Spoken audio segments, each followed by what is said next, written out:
వందే మాత్రం. నేను మీ journalist Navatha. Welcome to our voice. Somnath ఆలయంపై 2 దాడులు జరిగాయి. ఒకటి కత్తితో జరిగితే మరొకటి కలంతో. 17 దండయాత్రల వెనుక ఒక కుట్ర, ఒక లేఖల వెనుక 17 లేఖల వెనుక ఒక ద్రోహం కూడా ఉంది. దీని గురించి మీలో ఎంతమందికి తెలుసు? తెలియజేయాలనే ఉద్దేశంతోనే ఈ వీడియో చేస్తున్నా.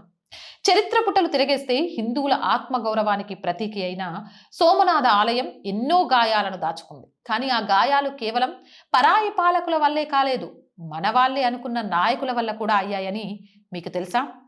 ఈరోజు ఒక చేదు నిజాన్ని చెప్తాను. సోమనాథ్ ఆలయంపై జరిగిన దాడి 2 రకాలు. ఒకటి గజ్నీ మహమ్మద్ 17 సార్లు దండయాత్ర చేశాడు.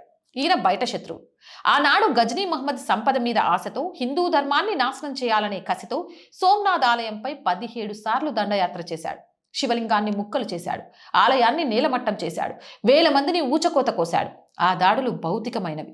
రాళ్లను పగలగొట్టగలిగాడు కానీ హిందువుల నమ్మకాన్ని కాదు. అందుకే ఆలయం మళ్ళీ మళ్ళీ లేచి నిలబడింది. ఇక రెండవది జవహర్లాల్ నెహ్రూ అంతర్గత శత్రువు. 17 లేఖల యుద్ధం చేశారు. స్వతంత్రం వచ్చాక సర్దార్ పటేల్, కేఎం మున్షి వంటి వారు సోమనాథ్ ఆలయాన్ని పునర్నిర్మించి భారతీయ ఆత్మగౌరవాన్ని తిరిగి నిలబెట్టాలనుకున్నారు. కానీ అప్పటి ప్రధాని నెహ్రూకు అది నచ్చలేదు. సెక్యులరిజం ముసుగులో నెహ్రూ గారు సోమనాథ్ పునర్నిర్మాణానికి అడ్డుకోవడానికి ఏకంగా 17 లేఖలు రాశారని చరిత్ర చెబుతోంది. కేఎం మున్షి గారికి, ఇతర అధికారులకు ప్రభుత్వ డబ్బుతో ఆలయాన్ని కట్టకూడదని వాదించారు. కానీ ప్రభుత్వాల డబ్బులతో మసీదులకు, చర్చిలకు నిధులు ఇవ్వొచ్చా? నాకు తెలియదు, మీరే చెప్పాలి. ఆలయ ప్రతిష్టాపనకు వెళ్ళొద్దని నాటి రాష్ట్రపతి బాబు రాజేంద్ర ప్రసాద్ గారిని కూడా వారించారు. సోమనాథ్ పునర్నిర్మాణానికి హిందూ పునరుజ్జీవనం అని, అది దేశానికి ప్రమాదమని భావించారు. గజ్నీ మహమ్మద్ ఒక విదేశీ దురాక్రమణదారుడు.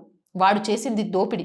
వాడికి మన ధర్మం మీద గౌరవం ఉండదని మనకు తెలుసు. కానీ నెహ్రూ ఈ దేశ ప్రధాని, మెజారిటీ ప్రజల మనోభావాలను గౌరవించాల్సిన బాధ్యత ఉన్న వ్యక్తి.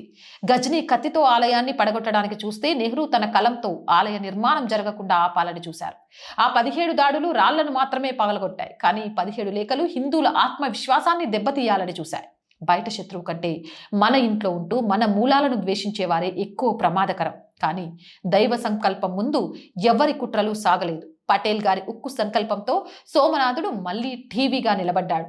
ఇప్పటికైనా చరిత్రను సరిగ్గా అర్థం చేసుకుందాం. ఎవరు మనవాళ్ళో, ఎవరు ముసుగు వేసుకున్న ద్రోహులో గుర్తిద్దాం. జై హింద్, జై భారత్. మోర్ వీడియోస్ కోసం ఛానల్ వెంటనే సబ్స్క్రైబ్ చేయండి. అండ్ ప్రతిరోజు చెప్తుందేనండి, ఆర్ వాయిస్ పొలిటికల్ 2 మన ఛానల్సే. So please subscribe our channels. Content బాగుంది అనిపిస్తే లైక్ చేయండి, షేర్ చేయండి. ఆర్థికంగా ఆర్ వాయిస్కి మీ అందరి సపోర్ట్ చాలా అవసరం. సపోర్ట్ చేయాలి అనుకుంటే సబ్స్క్రిప్షన్ పక్కనే జాయిన్ అనే బటన్ ఉంది. 1 to 5 లెవెల్స్ ఉన్నాయి. ఏదో ఒక లెవెల్లో సపోర్ట్ చేయండి. లేదా స్క్రీన్ మీద గూగుల్ పే, ఫోన్పేతో పాటు అకౌంట్ డీటెయిల్స్ ఉన్నాయి. మీకు తోచిన సహాయాన్ని అందించండి. వ్యాపార ప్రకటనల కోసం 8328500576 నెంబర్ని సంప్రదించండి. జై హింద్, జై భారత్.